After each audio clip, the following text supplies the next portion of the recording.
we were told, now we are going to give you a map.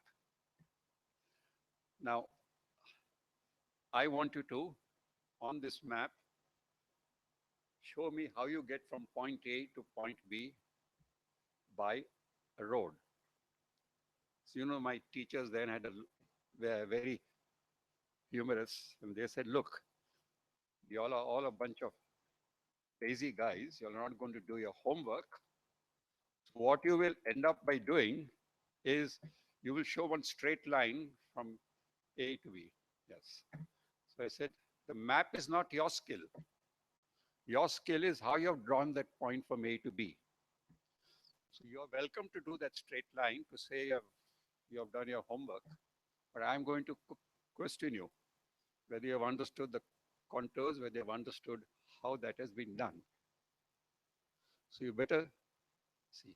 So a lot depends on the value of the map, how up to date it is, and the value of your plan on the map. So this is a little difference. The whole question of mapping and plan and preparing a plan is very, very critical. Now then I finished my career as a planner, and I was involved with the School of Planning and Architecture in Delhi. That was in the period 89 to 92. I was the director there. But until recently, I was chairman of the new School of Planning and Architecture, Bhopal. And that's where we had the School of Architecture, the School of Planning. And then I suddenly told them, what is your skill? What is the skill which we have to develop, which we have not developed now? Instead of coming and listening to our lecture and taking down notes, why need to try something new? Because I do know in some universities abroad, they are doing that. Come with a plan and try and translate that into maps. That is your skill. Studying maps, studying plans, and so on. And a lot can be learned that way. Now, what I would like to tell you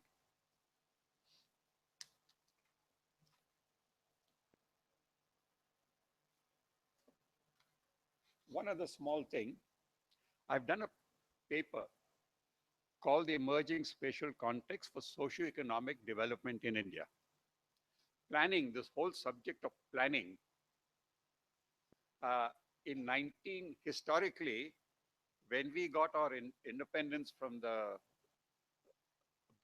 British and then small enclaves of Portugal and France joined the Union, the question was, planning largely was all these three countries who governed us, they had a unitary form of government. That means center and local. But as colonists, they gave us the federal form of government. And so what was this term planning which we introduced was that apart from the law and order, we introduced the planning commission and plans. So there are various interpretations of what planning and plan means, but the major conflict is throughout up to this point of time, planning in India means socio-economic planning. Town planning or spatial planning means you look at town plans here and there. But in its larger form, where you do a regional plan, from a regional plan, you relate it to a development plan, and a development plan to a local area plan, and vice versa. The term which we're using is spatial planning. In other words, a spatial context for investments. Giving a spatial context for investments is the major terminology which we are now using. Before this, in the term until the planning commissions were in existence, before the new government came in, there was a seminar held by the National Council of Applied Economic Research on this whole question of how do we deal with the 12 plan. I was invited for it. in the India International Center for 30, 40 people. I was horrified to find out I was the only spatial planner invited. But as I had a presentation to make, I made the presentation the way I understood it.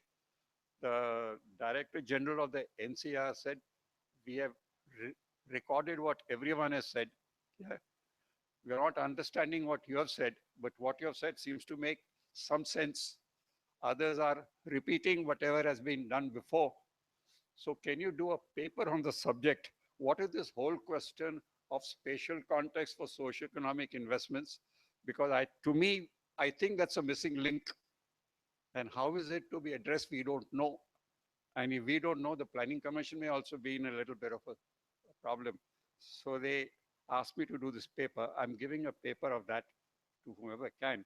But I think it brings down the whole concept of what spatial planning means, how India has grown at the national level, at the state level, and at the local level, and what are the issues to be looked at. Here, a major thing I would like to say is that as far as we are concerned here, is to look at this, what is the meaning of down top? And before I come to this, what I'm trying to sort of sell the idea, I wanted to make one more statement. As many of you all know, there is this thing called a regional plan, draft regional plan, semi-draft of a draft. I don't know what Bismarck calls it, but this is going on in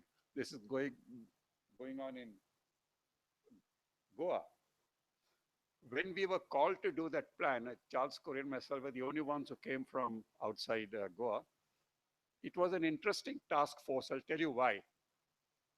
Because the chief minister himself was the chairman. Charles was the vice chairman, and I was the technical man coming from outside. The great thing was, throughout my career, first time, I had access to all the files, right? Because the town planning department was kept in abeyance.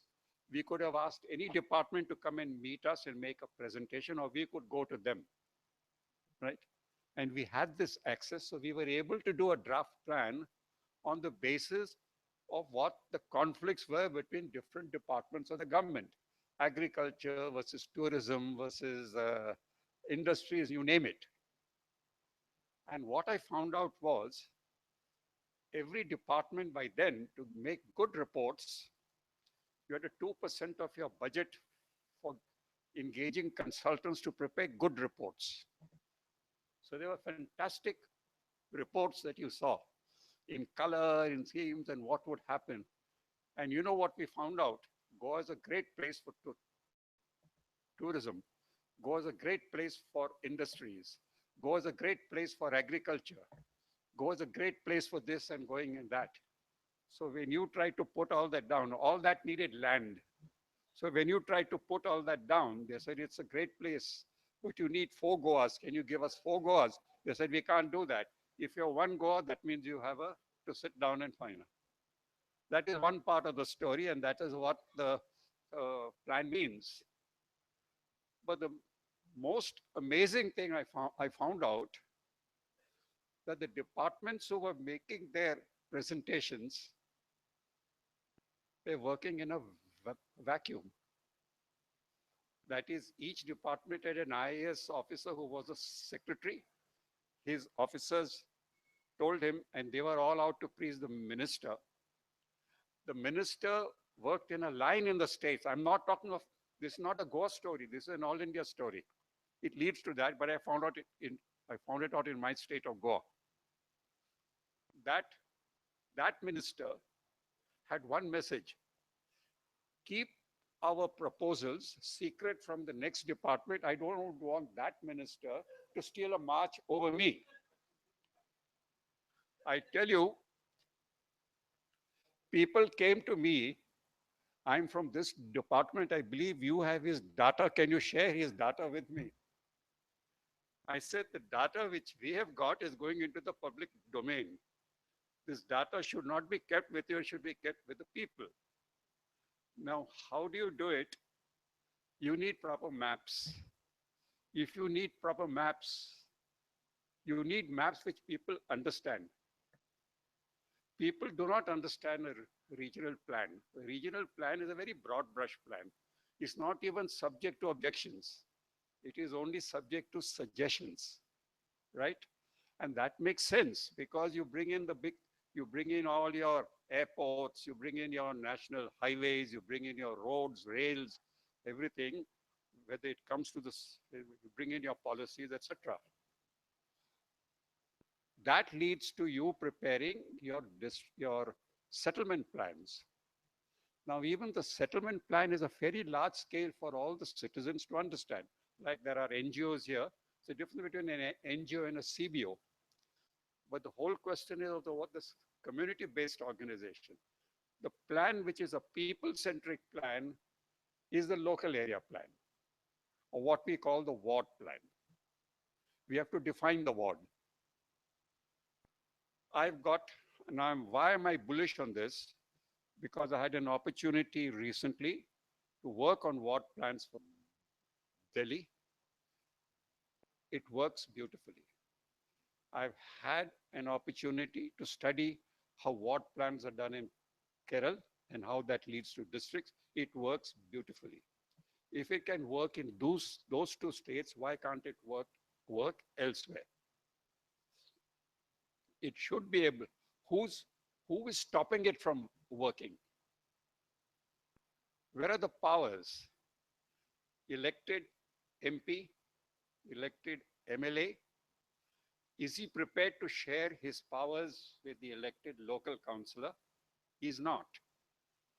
I'm in this paper, it's worth saying one thing, it is there in the constitution. Every municipality mandatorily has 18 topics to deal with. Every panchayat has 29 topics to deal with. Finances are going for those topics. But we have to understand what those topics are. If the MLA comes and intervenes in that, he is intervening wrongly. Now, if the MLA doesn't intervene, his power goes. So these are the kind of issues we have to really look at. Okay. Now, what I'm doing, apart from the thing, I'm interested also in heritage. Heritage is a very important part of sustainable development, right? And I've taken a lot of help from various people, Bismarck, Parole, Goa, and a lot of things have come up. Recently, the Goa Heritage Action Group has been working. And I said, the first thing you have to do, heritage is a subject that many people can talk about, and if nothing happens, you get frustrated. The important thing is to map. And how do you map it? I have tried, by the way, living in Porvari Sukor. I know that my panchayat of Sukor is supposed to be a single village panchayat, right? They should have declared it as a municipality. They're not prepared to do it. It has got 9 wards. I know the name of my ward councillor. She happens to be also the Sarpanch. I do not know my ward boundary. It's a black mark against me. I agree. So I go across to the panchayat office to meet her. She's a very effective lady. She was attending to 10 different problems at the same time and looked to be very effective. I didn't want to disturb her. Someone said, "Can I help you?" "Please do," I said. He happened to be a punch of a next will. I said, I'm trying to find out the boundary of my ward. You know, he says, what ward? Then he told me your ward number 1. Because I said, I didn't even know that. But I said, the Sarpanch who's there is my councillor. Oh, then it's ward number 1. He said, I'll take you to a map I've got here. He showed me the draft regional plan, which I'd worked on, right? That's the only map they have there. I didn't want to tell him who I was and what that I'd worked on that plan, etc. But I said, can you point out my ward on this? He says, no, only the director panchayats can tell you that. I said, the last person I want to meet is the director panchayats because he's not supposed to intervene in this. If anyone is supposed to intervene, is a state election commissioner who will also send you to the director panchayats. So the power of the director panchayats can only be not regulated by people's power. So I told uh, the Goa Heritage Action Group, if you want to do anything in mapping heritage, they're very enthusiastic about it. Uh, I am trying it out for Intact Delhi. That's the central office. The next issue of their magazine will have an article by me.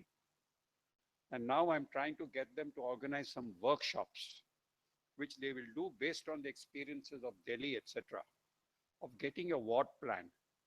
Believe you me, if each one of us know what your ward area is, if you know the boundary of your ward, everything will fall in place. It's my experience. No one is prepared to try it out. Everyone gets into frustration. I myself am frustrated. I can't get my ward boundary. So they went to the people in Panjim, someone in the municipal office. No, the commissioner himself, I think, said, no, those ward plans won't work because the wards change. What is the wards change? Look at the kind of presentations all of you are doing. Look at Look the at the kind kind of of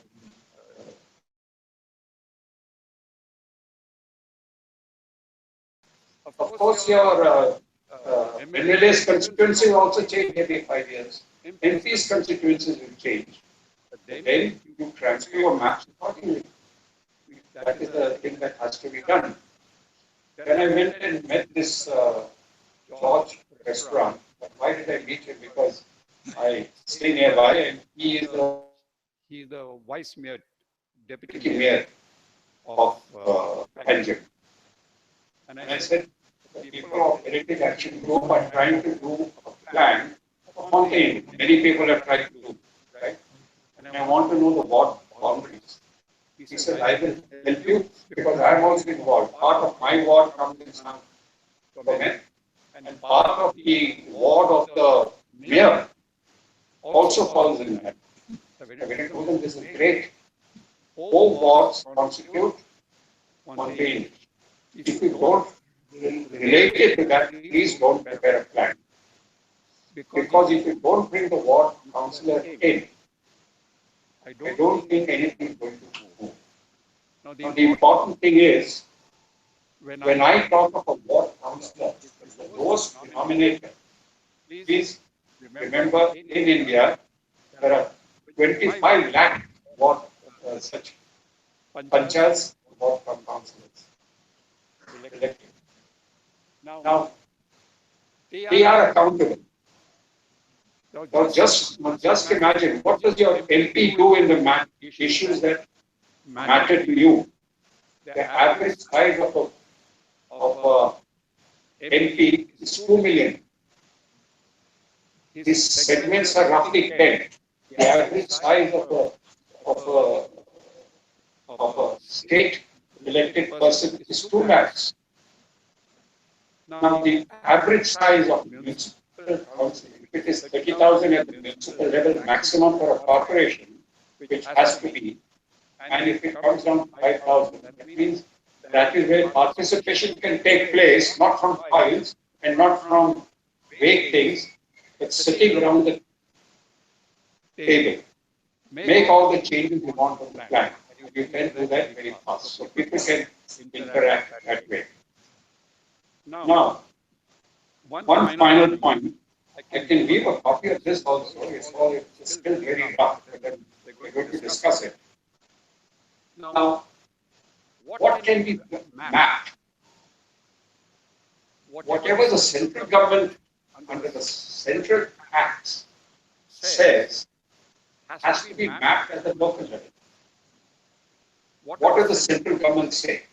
There may be a defense need in Goa, map it and say you cannot enter it, right?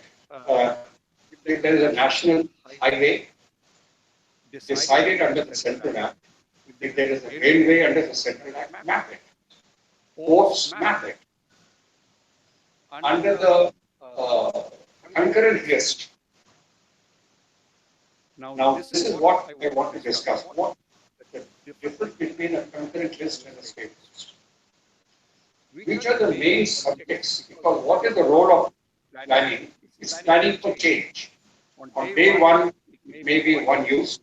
Largely, I change from agriculture to non-agriculture. So you have to be very careful.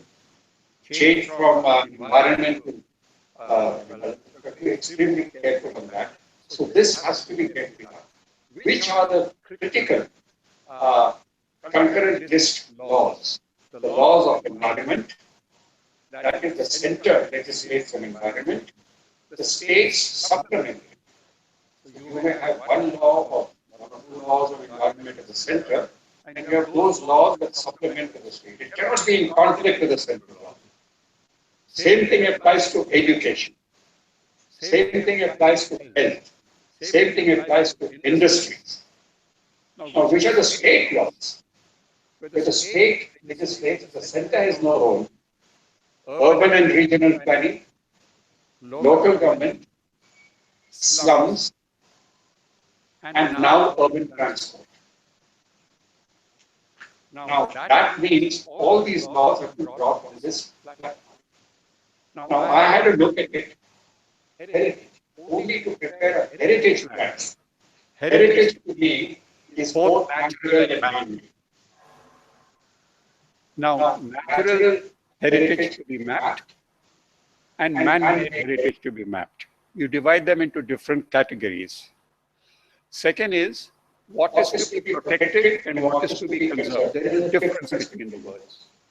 Protected means protected, and conservation means you can visit it and make changes in a limited way that helps you in conserving the whole environment. And if we are able to map all these things in one area, it is good.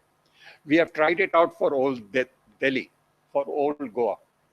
I think Bismarck knows about it. I yet haven't been able to get the town planner to relate his plans to the Panchayat of Old Goa. That's very critical. Once he relates it to the Panchayat of Old Goa, then he will relate it to the wards of Old Goa. On the ward plan of Old Goa, what will he map as a touch me not for Old Goa? Whatever the Archaeological Survey of India under the Ministry of Culture says that this is a protected area, either as an individual building or a building with some curtilage or a group of buildings. Old Goa, it's a group of buildings, not what the World Heritage Site says. It is what your laws say. And once you do, the archaeological survey with guidelines, not dramatically, then you stay out of it. The law also says around it I have a 100-meter line, which is called a no development zone minimum, and round it a further 200-meter line, which is a limited development zone. The law says this will be done by an authority called the National Monuments Authority, not by the Archaeological Survey. So the Archaeological Survey has to stay out of it. The National Monuments Authority has to show it. The law also says there is another thing which is called the State Supplemental Act on Heritage. Similar things have to be mapped. It also says that there is a thing called a CRZ, a Coastal Regulation Zone. It is only 50 meters. That has to be shown. It also says that there are the laws of other environment or eco-sensitive zone. None of these things have been mapped for Old Goa. So whatever plans are being prepared, if this is done, not that development will be stopped in Goa, but it will be channeled off properly. All the actors will be brought onto that platform. So in short, what I would like to do, because there are so many schools, so many teachers, etc., I think that we should all adopt our uh, electoral ward, right? Within our panchayat. Understand what is our panchayat and understand what is our electoral ward. If your school is lying in one panchayat, uh, I think you can sit and just get your electoral ward. On that, do as much of mapping as you can. If you're running into problems with the powers that be, you can start that shame and name game. That is, you said, this is what I understand, that's what I'm doing it. If you don't correct it, I will assume I'm right. This is what we did for Heritage in New Delhi. When I sent my team to the ASI, they were chased out. So I did my own, this is ASI's this thing, but because New Delhi was a very critical thing under uh, uh, government was very, PM was very interested in it. The Director General of the Archaeological Survey of India phoned me saying, Mr. Ribeiro, your mapping is wrong. I said, I knew my mapping was wrong, but I wanted you to tell me and I wanted you to correct it. And he corrected the map. Today, Delhi has 180 of the 4,000 monuments of India, nationally protected monuments, correctly mapped. And the work is going, there's not too much of natural heritage except a little bit on the ridge, etc. But no one dare touch these things in Delhi.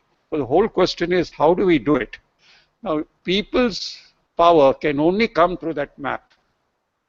It is this map which they are trying to stop.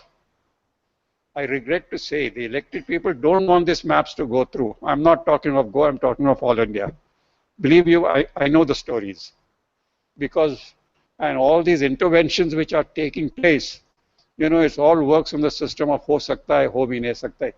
So the whole thing is, so the people's power should really start from that, down top. Get your maps correctly. There's so much you can map. There's so much of material available. And these things, if they are not done, and I think this is a great forum. I'm not succeeded in getting my architect friends to join me in this.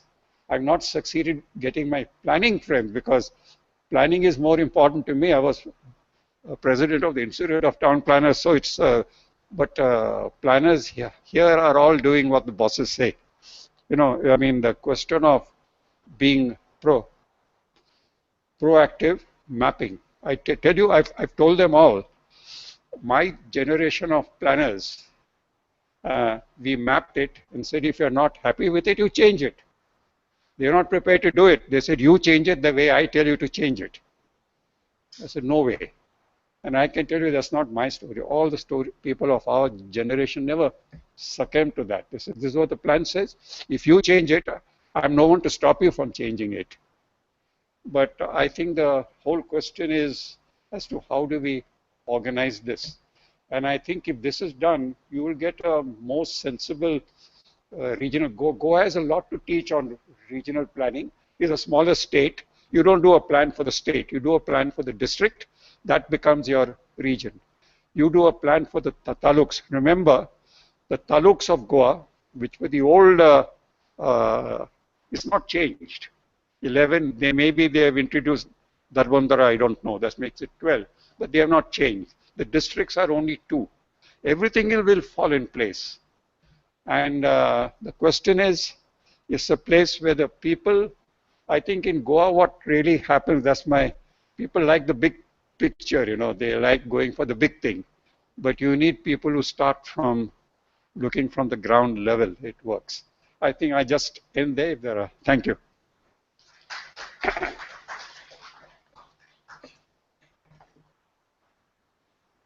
Sorry, it took a little longer.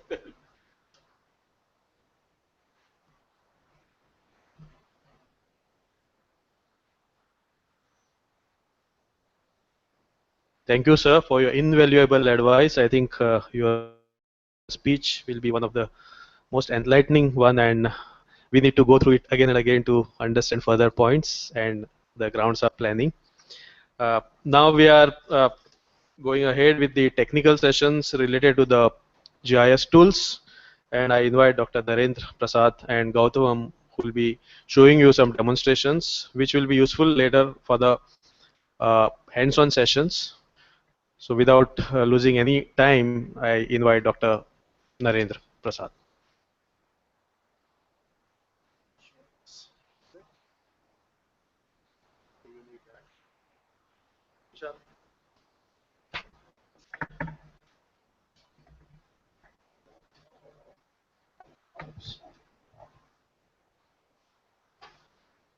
Uh, there would be some slight change in the plan because we overshot the time allotted. So what we'll do is that between myself and Gautam, my colleague, uh, the case study part, I mean, trying to show how we have actually mapped using these tools for the last several years in several parts of the country. We would do it, bulk of it, we will do it in the afternoon session at 4 o'clock when we have the discussion session. About maybe 20 minutes I will take, and we will do that that time because many of you, I see that many of you are with computer science background and so on. So the tools would be, in some sense, you will be eagerly awaiting to see it. Instead of curtailing Gautam's plan, I thought I would invite him to do that so that we can go with the presentation that is supposed to be done now in the afternoon session at 4 o'clock. I hope this is all right. Okay, thank you.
Good afternoon, everyone, and thank you uh, for providing me this opportunity to talk about phosphagic tools here. Um, I'm Gautam. I run a startup called Kainos. We work on customizing open source solutions. I'll start with one of the experiences that I had recently. We were working with Andhra Pradesh government in providing this kind of a visualization platform for Godavari Kumbh Mela. Uh, there were already people. We actually derived these numbers from CCTV footage and then different sources like cell phone coverage and things like that. So we were showing these kinds of updates to government every hour. There was another team which actually provided the CCTV footage.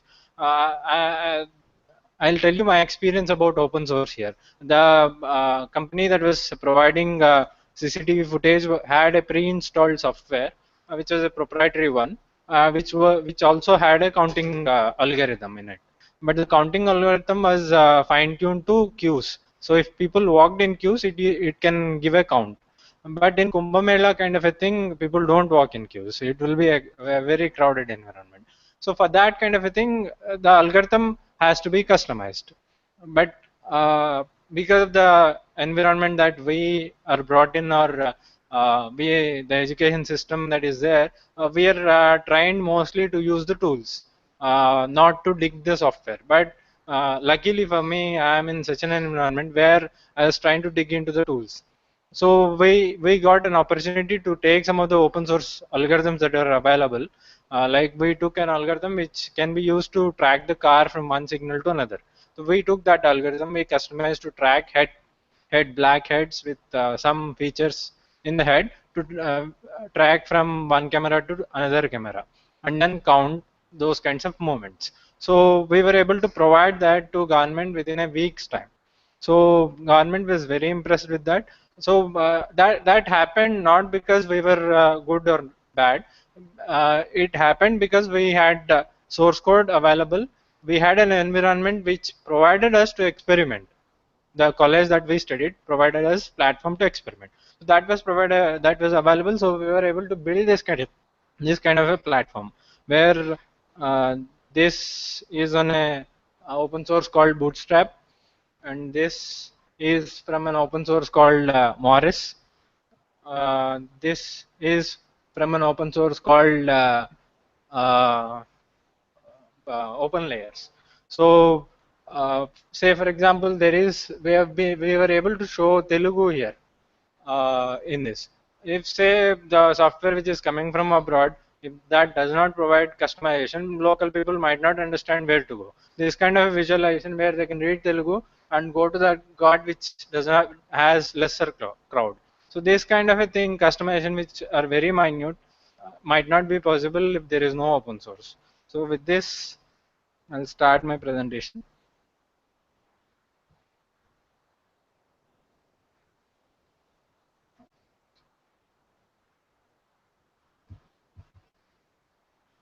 So if we come to the biodiversity perspective, say if we are interested to find out density of a species in a square kilometer, or a species versus another species, or where there is a human conflict with some of the species. So these kinds of things are location intensive, where we have to get data.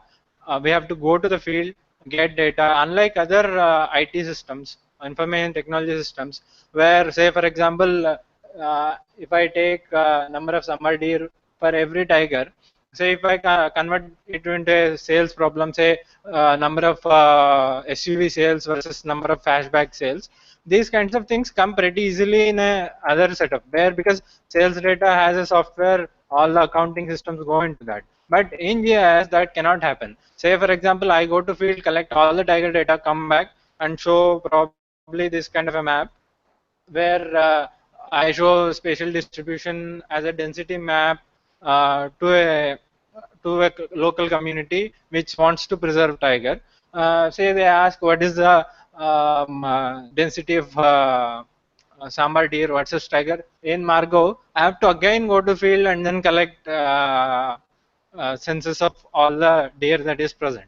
So the challenge here is data. So collecting data is very labor intensive, and then when we design a system here, the user who is going to use that system has to be taken into the fold, and in each and every step his consent is very important, because a simple query can again restart the entire process.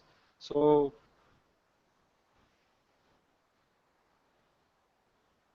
say for example, if I am looking at human animal conflict, these are probably the data sets that we need. Probably need the tiger locations, and then water bodies that are present. Probably when there is lesser line, the cattle and the tiger might end up at the same waterfalls. And then there could be road data where if a road is running through a protected area, there might be species that is crossing over. The tiger might cross, so there might be conflict there. So where are the human settlements? So these kinds of spatial distribution of species, human, the resources that they use is important in this kind of an analysis. And luckily there are sources where a portal like Biodiversity India, which is a very good portal with all the tools that are needed for people like us to post our sightings. So if I see a species, I can just take a photograph of that, go to Biodiversity India portal, register myself, and upload that data into that portal. And someone interested in downloading that or naming that, correcting that data can do that. And say, for example, if I want to have water bodies, Bhuvan provides a lot of free satellite data, free images for us to get download those things and then analyze. For like road data or human settlements, we can use OpenStreetMaps where those kinds of things. If we want to have weather data, Open Weather Map is available where we can use it as a data or as a service to do analysis. So say for example, we are working with an NGO in Hyderabad, which is Soul. For them, we do these kinds of things. Say the blue part is the lake. So they work on protecting urban lakes. Save Our Urban Lakes is the organization. The green patches are vegetation. Okay. So say for example, this is available in public domain. This is from Bhuvan, where this is the data.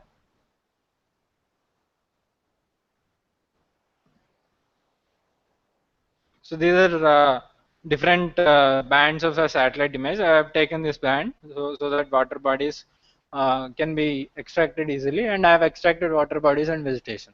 So from this is a very simple thing any one of us can understand. So the water body is there. There is a channel that leads to the water body, and all that channel has vegetation in that, which means there is a some paddy kind of a thing which is happening in that channel, which is not good for the water body. So this is something that we all of us can understand with the help of the map. So these kinds of things cannot be stopped by a policy or something like that. The local community which actually grows paddy there has to be taken into account, and then we have to go there, educate them that this is not a good practice. Use some other thing so that the water gets filled when there is a rain. So these kinds of analysis is possible. Another experiment that we are doing.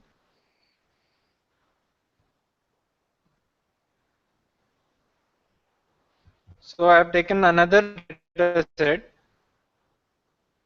uh, from again Bhuvan, and I've generated voice script. Say if we want to find out a species, fish species. Say I want to find out. You're able to see this pointer, right? Yeah. Say I have found a species here. So for me, it would be better to verify the species down this line rather than going to this part. So because this is a channel that is feeding this part here. So along this channel, I might find the same species. So actually, this experiment that we are doing, one of my friends is an MLA. So in that part, there is a lot of water scarcity. We are trying to map this watersheds and try to see where to build check dams to rejuvenate water table. So these kind of things are also possible using open data that ISRO is providing. Okay. So this is the actual data that is the raw data that is available. We can analyze it to find out where all water can stay, and then probably generate channel network, and then plan for watershed rejuvenation. So this is 10-meter resolution. So there are these kinds of tools are available. There is open data that is available, so which can help in a lot of local town level or panchayat level conservation activities. Again, if I go back to something like this, say this kind of a problem versus this kind of a problem, the data sets that are needed change. So the mapping activity that has to be carried out will change. So because mapping activity is resource intensive, both financially and human, so before we build an analytic system, we have to think of what are the data sets needed, what is the mapping needed, and then use surveying mechanisms to gather that data. And then coming to the tools that are available, these are different tools that are there with different capabilities, which help us in gathering the information. Like Open Data Kit is something that that allows us to generate our own forms, gather data, and then download it as CSV or Excel, and then visualize it in a map. Then Geopaparazzi is for journalists to gather information like photographs, some text items, and then upload it to a server. With the map background, they can probably divide the work and then go to field and then map it. And then there is OSM and where we can load data offline, go to field, edit it on the field, and then upload it to a server. So say for example, in the context of biodiversity, if there is a seasonal change, so there might be a lake which is full in rainy season, and then in summer it might not be there. So we want to capture those kinds of seasonal things. When we actually go to the field, we might not have network connectivity, so we can load data offline, go to field, capture those things, and then update it seasonally using these kinds of tools. And then once we capture data on field, then there are different desktop tools like GVC, QuantumJS, OpenJump, or GPS Babel, which will help us to convert data in CSV or GPX format into a JS database or a file where things can be further analyzed.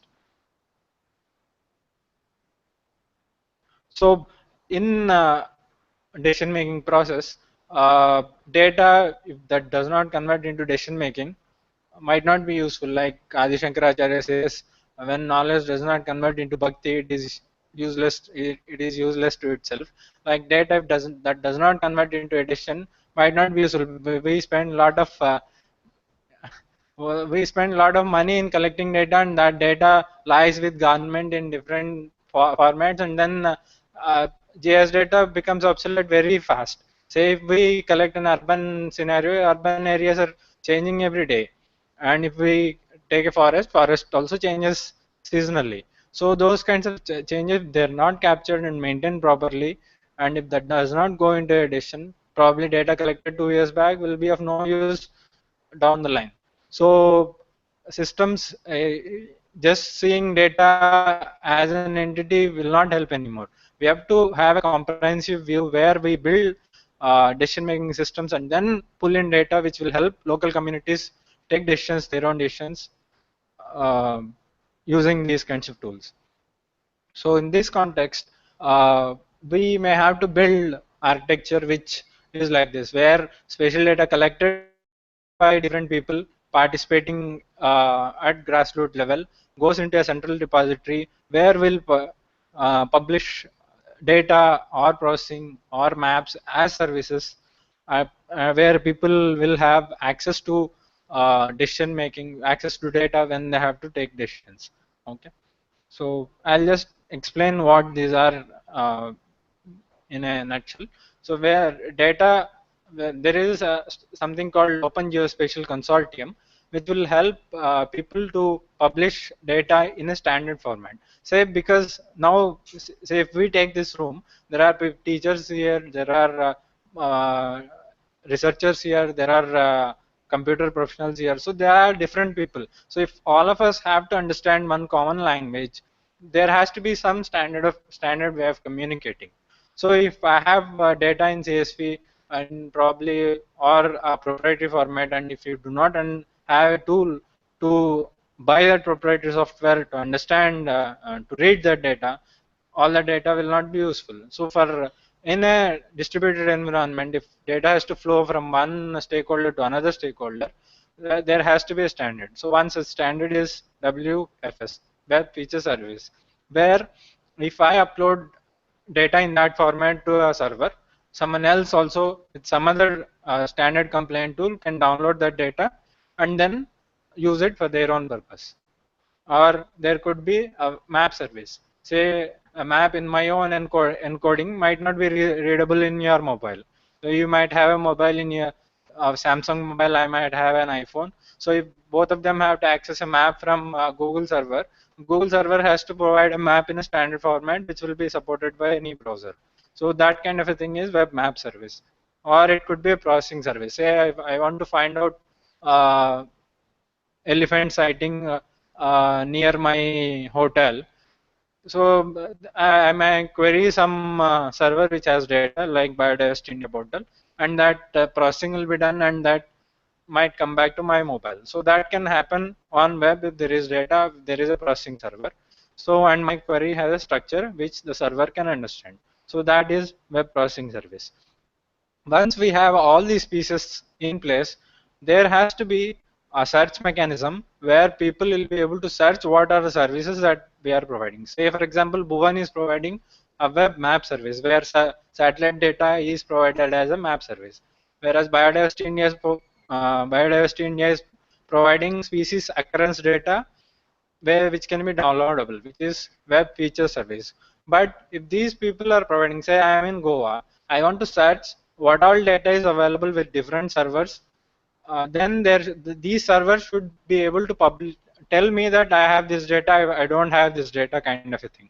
So they have to put up a catalog in their server to tell me, for me to understand, I have this data, I have this map, I have this process with me, which I can serve you.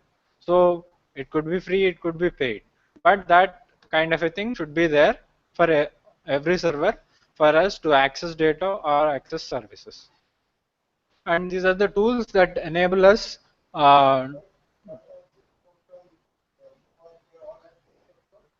catalogs. No, the awareness of catalog service, but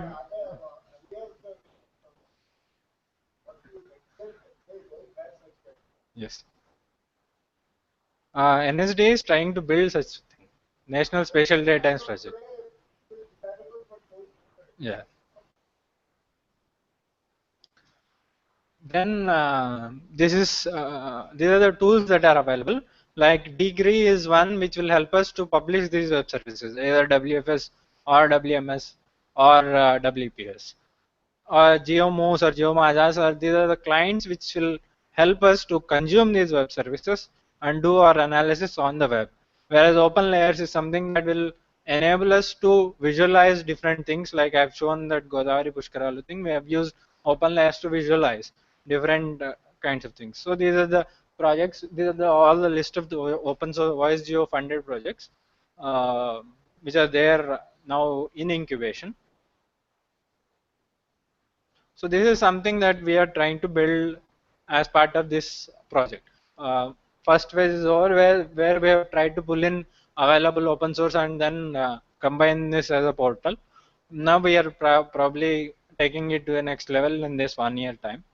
So the Western Ghats Biodiversity SDI, where we have tried to take in data from sources like Bhuvan, Biodiversity India portal, and then try to put the web services in place.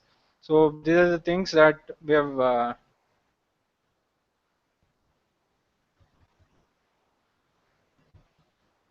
So here we are trying to put up geo network, which is a catalog. So we are trying to build, but for catalog to happen, for search to happen, things have to be indexed properly. And then, say for example, how many of you know how Google search works? All of you have used Google search, right? Okay. So I have a website, say Goa University is there. So Goa University has to put up something called sitemap. You would have seen sitemaps. Sitemaps is something a summary of the entire website. So Google does not read entire website. Google reads the sitemap. So sitemap is a plain XML where Google consumes that XML and picks the keywords. Say I'm searching for Goa GIS courses. So probably if the sitemap has GIS courses and Goa University, it would pick up Goa, it would pick up GIS and then show me Goa University. JS courses. So that kind of a thing. So the sitemap creation is the duty of Goa University website designer. So if a person who is designing the website is putting up a sitemap, then it will be easier for search engine to pick up those keywords and then do that. So we are actually trying to build those kinds of keywords for India Biodiversity Portal or Bhuvan, and then build this geo network portal where people will be able to search for data and then download or use the services. Okay, as part of this. This upload.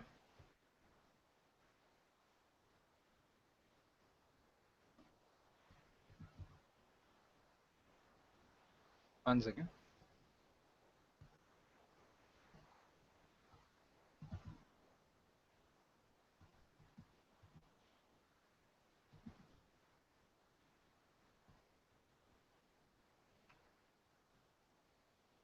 There is this upload data kind of a thing where I can select, say, a species and then subclass of species, and then I can write down the.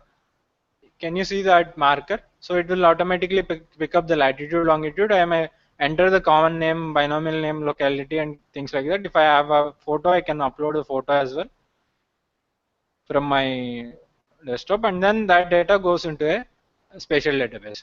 This is something that Biodiversity India portal does to pull data from different people who are interested to click photographs of species and then upload it to a central server. Okay, so this is we have just put this up here to explain people that these kinds of things can be done on the web.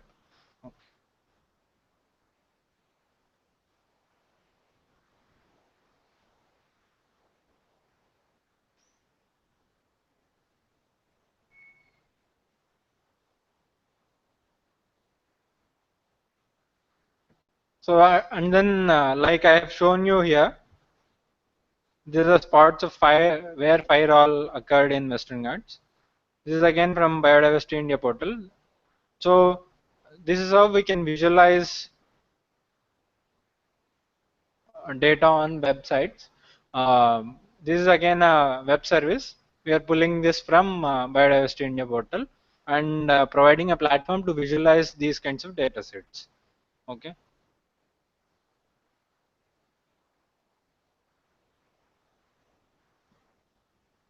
And then we have provided data to be downloaded as a feature service, where if we can download data directly from the website in plain text format, which most of the softwares are capable of reading. Okay.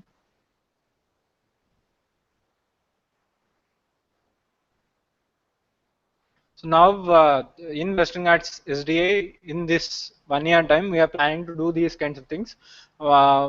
As of now, we have only web map service and web feature service. We have not included any processing service because we were waiting for the community to participate. We wanted domain inputs to do to decide on processing algorithms that have to be there, like biodiversity index or richness index. which has to come from domain people. Then only we can implement those algorithms. Then, as part of training and research, we are traveling to all the Western Ghats states and to train the stakeholders in different tools available in free and open source domain, where they can use and then populate this open data repositories and do analysis and then take some decisions, local level decisions. Also, we are trying to maintain an open source repository for all the tools that are available, Indian mirror kind of a thing, where people can download manuals and source code or tools and then learn on their own. So for us, a biodiversity community to prosper, these are things that are needed. We need a data sharing platform where people can upload data, download data, do analysis.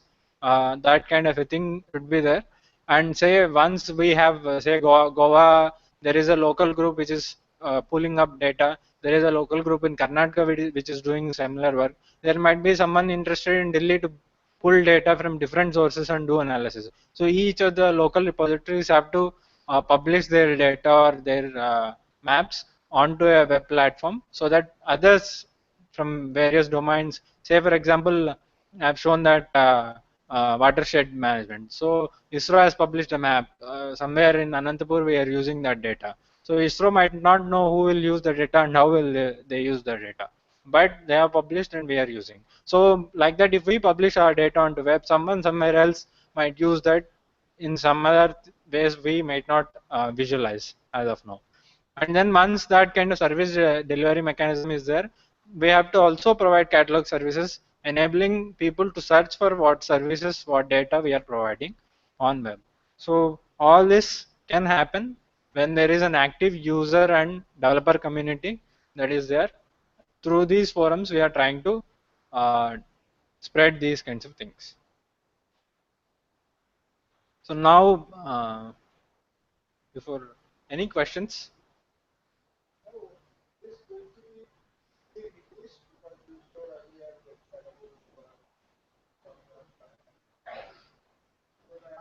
Yeah.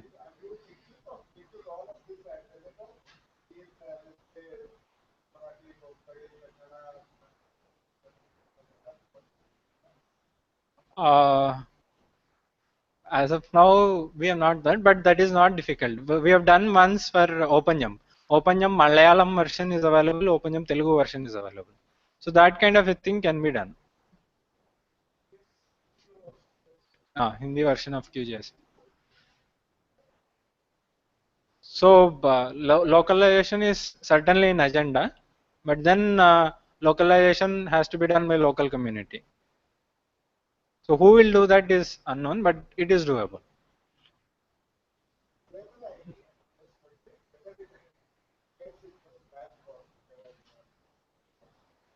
Uh, no, not.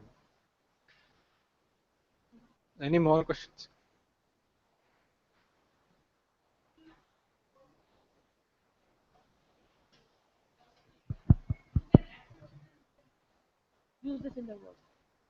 Anyone can register and use it. It's open.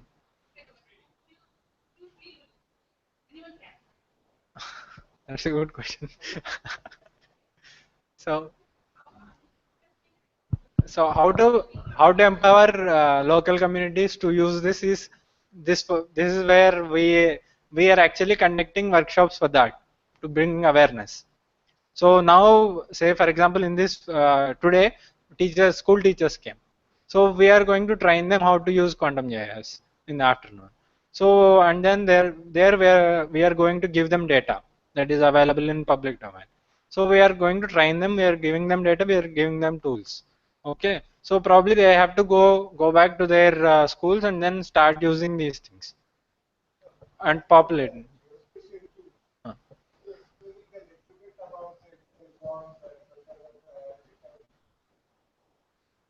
Uh, Google Drive kind of a thing where that. Uh,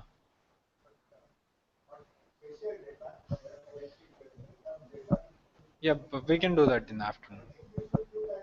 Yeah.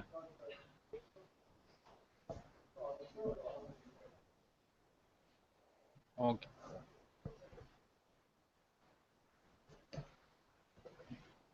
Hi, you have mentioned that anybody can use that, and if you look at the data format, it is mostly unstructured data. And how are you going to validate that the image that I'm going to upload is what the intended object that meant to be uploaded? Is there any validation mechanism available? I'm unable to. You're not audible. Like data is mostly unstructured, and how you are going to, or the software is going to validate that the image that I'm going to upload is for the intended object image. So there are one thing is we have provided this kind of a validation mechanism where someone can upload this data and we can see that on map, and this is available. So once this data is seen by an expert, they'll accept it or reject it. So by that we can have this kind of validation mechanisms in all crowdsourcing platforms. This is a challenge where data comes from different people with different backgrounds, and validating that is a challenge. This is one method where we are using expert review kind of a thing, whereas Wikipedia kind of a thing where it's a voting based kind of a thing. Biodiversity India uses voting kind of a thing to validate. Thank you.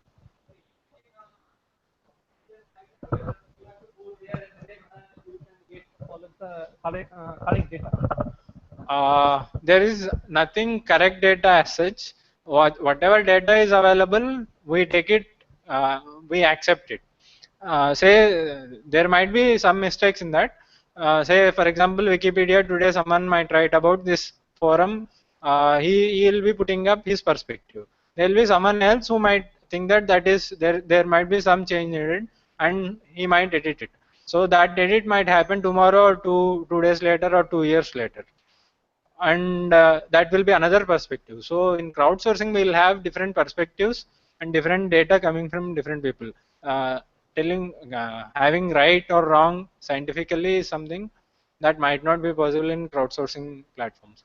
Or say in this kind of an environment where Western Ghats is where we have expert panel kind of a thing, which who will take a call on whether that is right or wrong. If we have certain expert panel who will correct it or reject it, then those kinds of things places right or wrong can happen. But open forums like Wikipedia, it might not be there. Suppose I am going for field visit and I counting some mammals like tigers. I see the 2 3 tigers are there. Then I came back and I create an account and I put is there 2 tigers I found. Like that way, or I have to fill all the formats and see what is there, what is not. Then you have to put it is correctly or authenticated. Then you have to put like this way. So that's why I'm asking. Means how can I generate all these format like ArcGIS having the server? Okay, I just telling that is a license and they are having the portal, and whenever you go, only you create the licensing and you can get it. But if we think about the QGIS or open source GIS, you told anybody can create an account. Then I have put all of this. Okay, how can I get the or anyone can get this data? It is a authenticate like that. That's what I'm thinking. No. You are confusing with security and license. So for example, 1 second, I'll show you.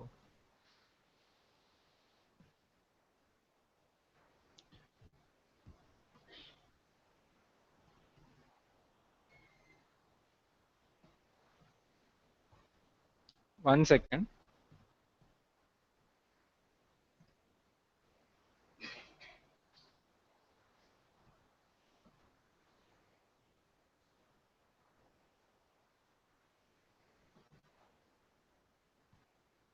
So this is again security standard that is there for geoprocessing. So if you observe, every layer has abstraction, security, and encoding.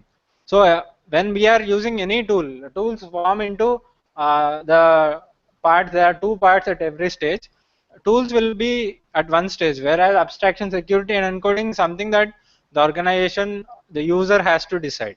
Okay, so anyone can misuse any tool in open or close. Say for example, Facebook is there. Facebook is based on open source. but you can't tamper with security there. Google is based on Python, it is open source, but you can't log in into my account. So the data security is different, open source is different. With open source, you'll have much more luxury in implementing your own security algorithm. With proprietary, you'll not have that luxury. If he is providing an absolute security algorithm, you have to go with it.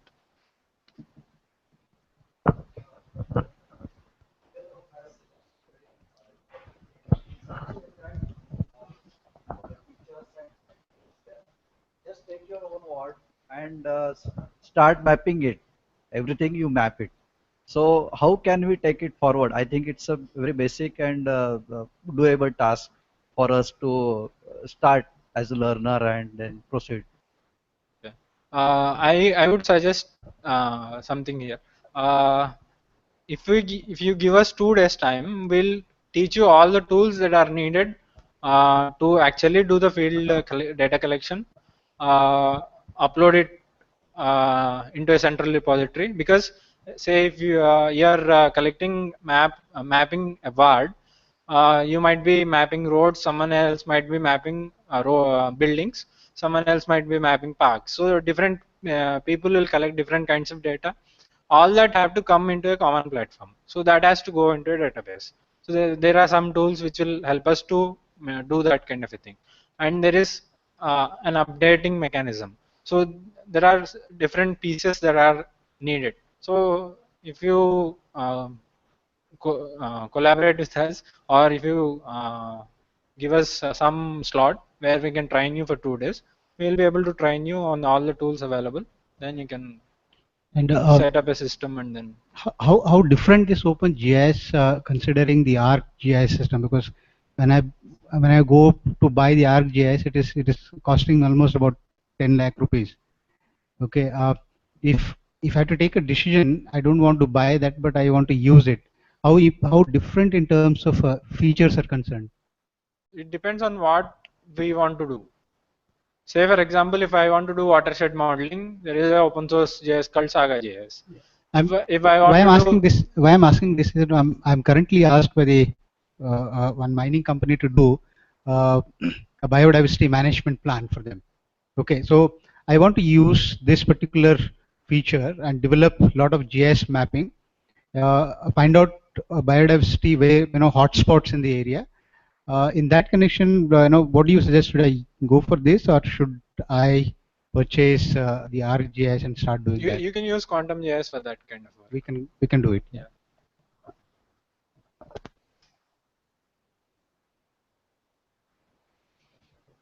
You've been talking about data input into some systems, right? So that is data collection. But if we want to build really good decision support models, so is Quantum.js good for that? I mean, I've Quantum JS is based on a library, based on different libraries. okay. Say for example, there is a library called GeoTools, which is based on some other library. Say if I take GeoTools as a library, and I know what is the what end user wants, then I'll use this library, build a tool for him. Say for example, Quantum JS has lots of pieces in it. There is a map visualizer, there is a map analyzer, there is geoprocessing, there is raster analysis. There are lots of pieces. The end user in his decision making might not need all the pieces. He might want some existing pieces with some other domain knowledge that he has. So we'll pick or pull all the things and then add his domain expertise and build a new tool or plugin for him. So that kind of thing is what happens in open source. That is a plugin architecture that is there. We were doing this for ECIL, Engineering Electronics Corporation of India Limited. It is a public sector company where they are a defense. They do defense projects. They wanted something for handheld mobiles. They had their own frequency of data coming in. It was a signal processing input, and then they wanted it to be visualized on a mobile. So for them, proprietary things will not suit because they can't uh, pick and choose what they want to do. So for them, we taught them Quantum JS for a week and showed them how only map visualization can be pulled out from a Quantum JS and then inserted into a mobile app. Thanks.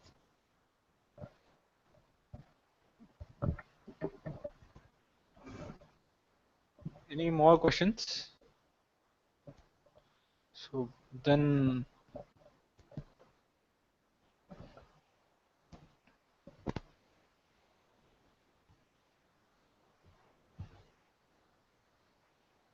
so this is what we'll be doing in the lab session. Um, you'll see how what are different types of data gathering that are possible, manual, web, and mobile. Web and mobile we'll do in the lab itself. Manual will be done while you are walking to the lab. We'll use quantum JS or OpenYAM to actually load that data and then visualize it. We'll see visualization, how visualization can be done, how filtering can be done, how spatial joins can be done in the lab. Okay. So if you have smartphones,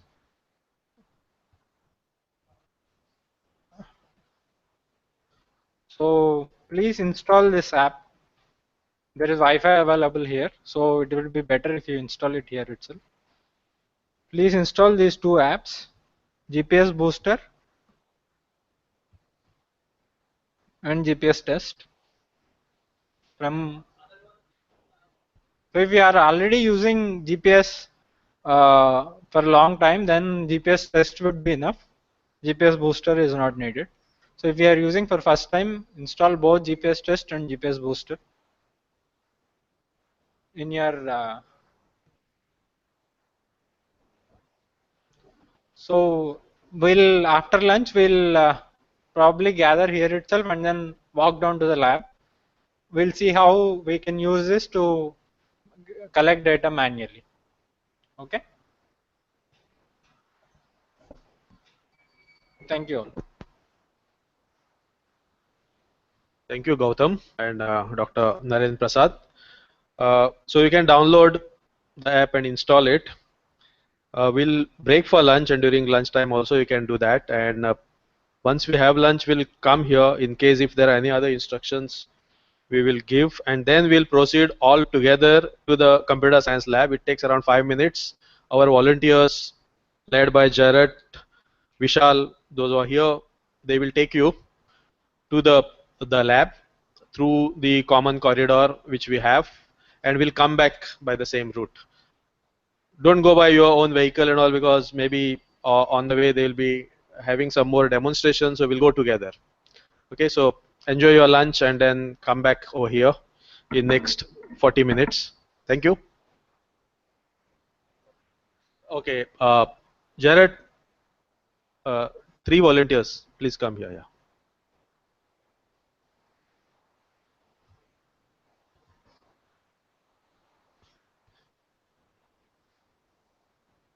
So lunch is served at the foyer where we had refreshments.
खूप त्याचे 4 programme आले तिथं तो आहे कामाला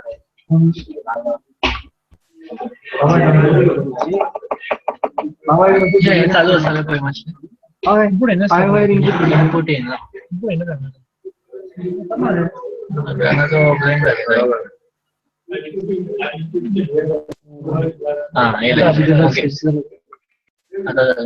तो of केल्यानंतर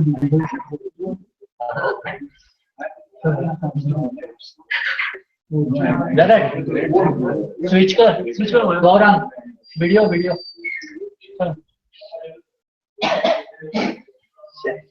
आणि लाईव्ह व्हिडिओ चेक कर त्यानंतर सेंड कर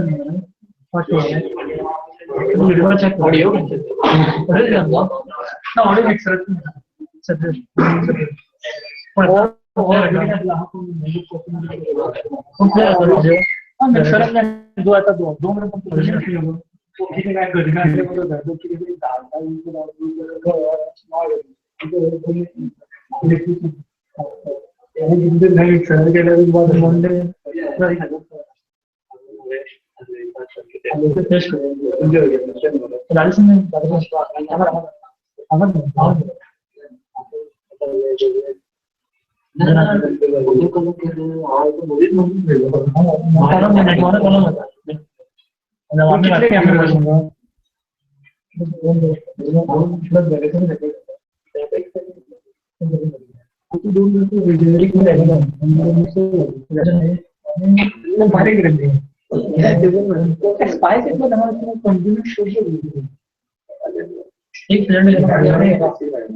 त्यांना टेस्ट करा ऑडिओ ऑडिओ डायरेक्ट कारण टेस्ट करा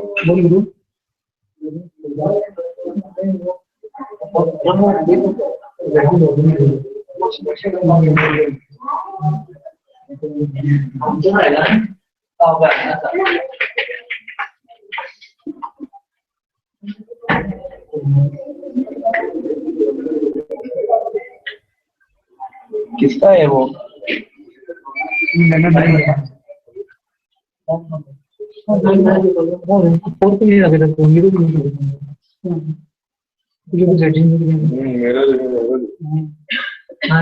कैमरा चेंज सेटिंग्स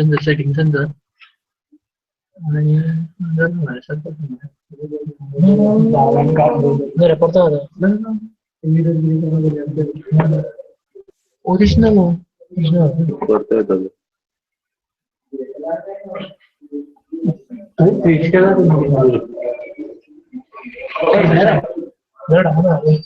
काय करू काय रे फ्लिप झाला बायोडायव्हर्सिटी ऍडमिन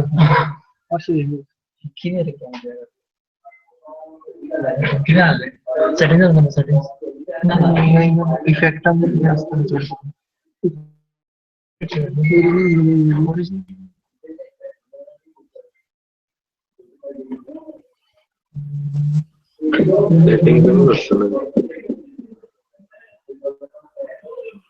इफेक्ट ना माझे इफेक्ट काढून